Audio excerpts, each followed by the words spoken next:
You're just slacking off in your room, not working. Stop smiling and telling me that you're working. Don't lie to me.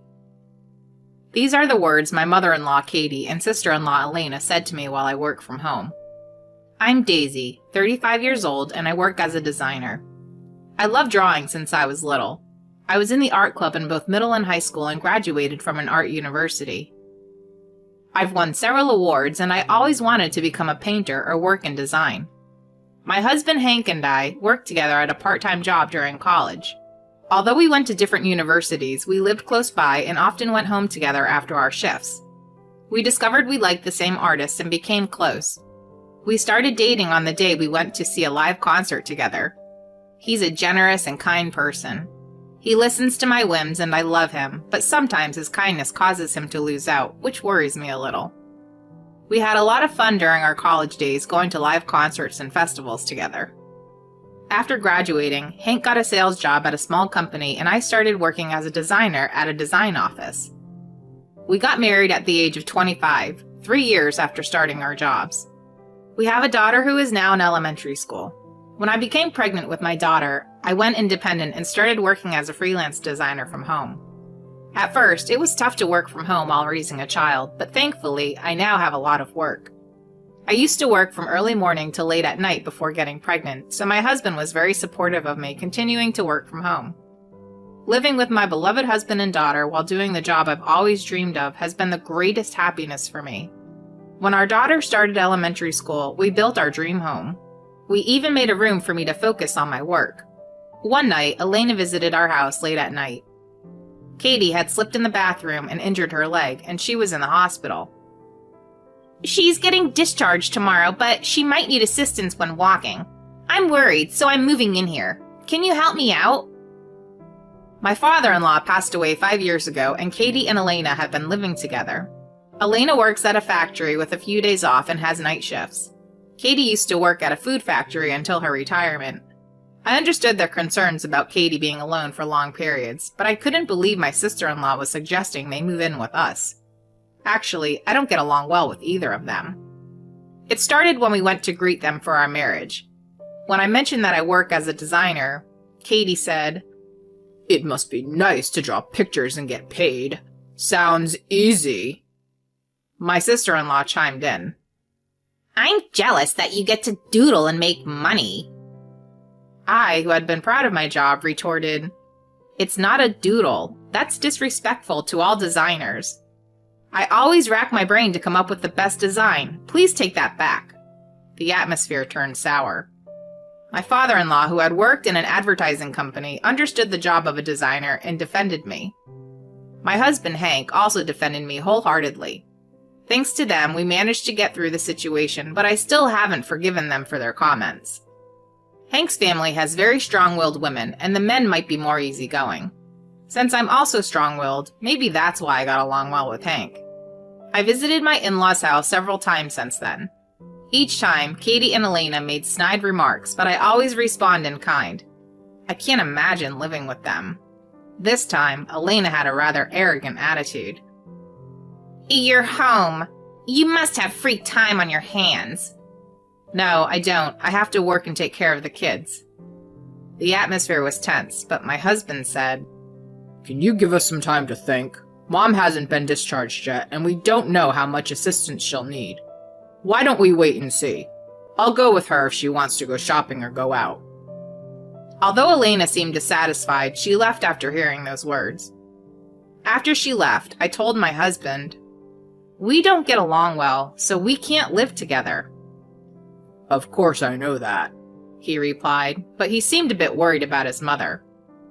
However, that weekend while my husband, daughter, and I were having lunch, the doorbell rang. It was Katie and Elena carrying large bags.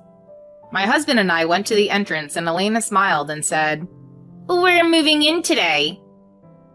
Looking at the car parked in front of the house, it was filled with their belongings. What's going on? I asked, and she replied, We knew you just postponed making a decision. We're just trying to leave everything to me. I thought you wouldn't make up your mind unless we did this. Hearing that, my husband said, Wait, sis. This house was built for the three of us. Daisy has a job too. We can't just do things without asking. But she insisted. We've already moved out of our old place. We have no choice but to live here. What? Why would you do that? As I tried to retort, my mother-in-law interrupted. Can you let me sit down? My leg hurts. It's your job to take care of me. Are you trying to kick us out? My usually mild-mannered husband was angry, but he looked troubled when they mentioned her leg injury and having no home. Amid the heavy atmosphere, our daughter came to the entrance and cried. Mom and Dad look troubled. Why are you and Auntie Elena doing something mean?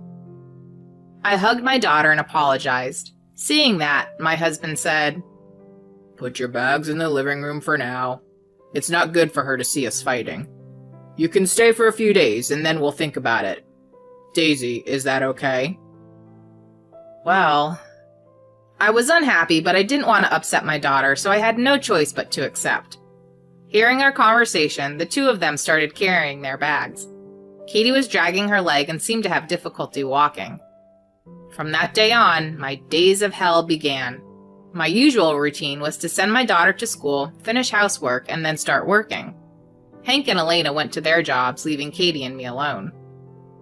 I'm going to work now, I told her before retreating to my workroom. However, that didn't mean she would let me concentrate on my work. At first, when I left my room to go to the bathroom or get a drink, she would say things like, Daisy, can you make me some tea? Daisy, what are you making lunch? I don't want anything simple. I had anticipated this, so I managed to dodge her request by saying, Sure, here's your tea. I prepared lunch this morning, don't worry, it's not something simple. She seemed to look a bit frustrated. One day, I was in my workroom having a remote meeting. I didn't notice because I was wearing headphones, but suddenly, Katie started yelling right behind me. I've been calling you over and over. Stop ignoring me while you're having a fun conversation. I was surprised and let out a gasp, not knowing when she had entered the room. The camera and microphone were on, so the client heard everything. They laughed, and I felt extremely embarrassed. It was a long-time client, so it worked out somehow, but it could have been a disaster with other clients. I got her out of the room, finished the meeting, and went to see her. Katie, please, I'm working. Don't come into my room like that. It's your fault for not coming when I called you. I was dumbfounded and quickly stopped arguing. Thinking it was pointless to say anything to her, I called a contractor that day to put a lock on my workroom door. That night, when my husband came home from work, I said, I don't think I can handle this. I can't have my work disrupted. If you've put a lock on the door, it should be fine. She's having trouble walking, so I can't just kick her out. He seemed decisive. I understood what Hank meant, so I thought we needed to come up with some measures. To avoid worrying our daughter, we acted normal when we all ate together. There were times when Katie made sarcastic remarks, but I held back from responding in front of my daughter. Then, on the day of my daughter's school event, I took the day off from work and went to the school in the afternoon. Since Elena was off that day at home, I asked her to take care of Katie and left the house. In the evening, the school event ended successfully, and when my daughter and I returned home, all my work materials, including my computer and documents, were in the living room. What the hell is this?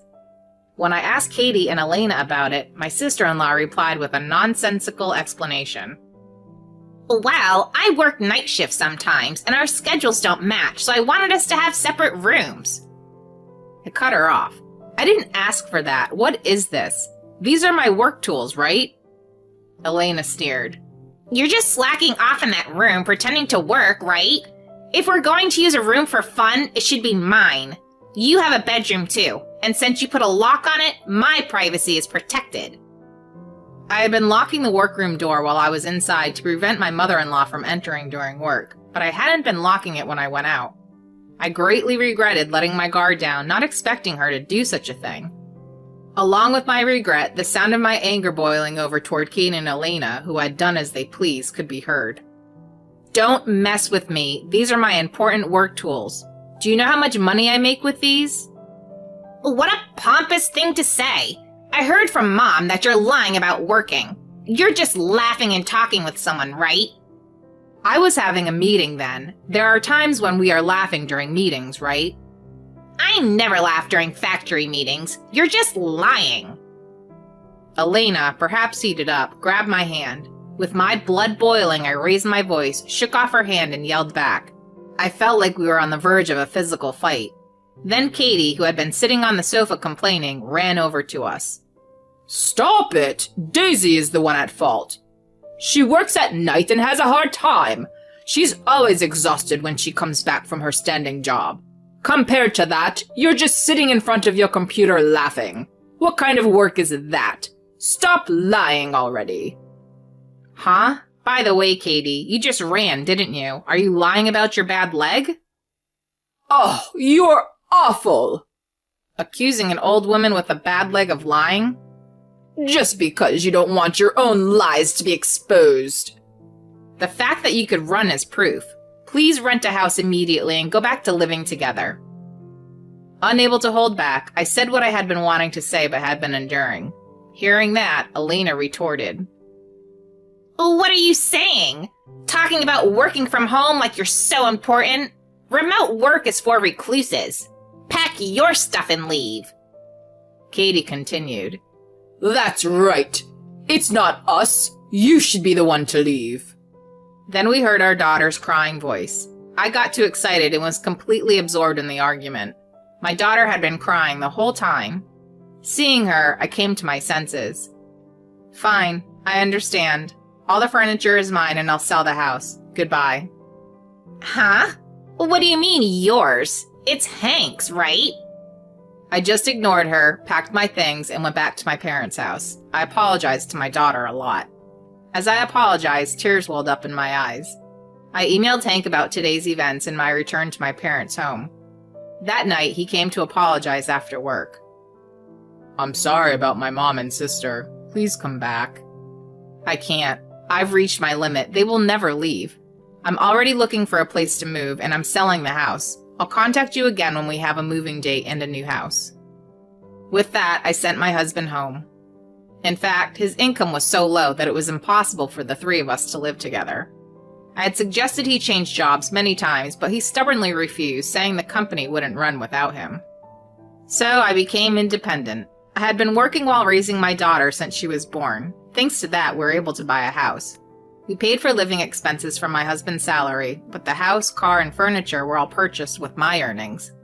The house was in my name because I earned several times more than he did. I loved my job as a designer, and it was fine. I thought it was okay if he didn't want to change jobs.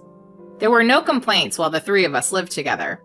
I think my husband was also at fault for not clearly refusing to live with his mother and sister. I want to continue living with Hank, but living with his mother and sister is absolutely impossible.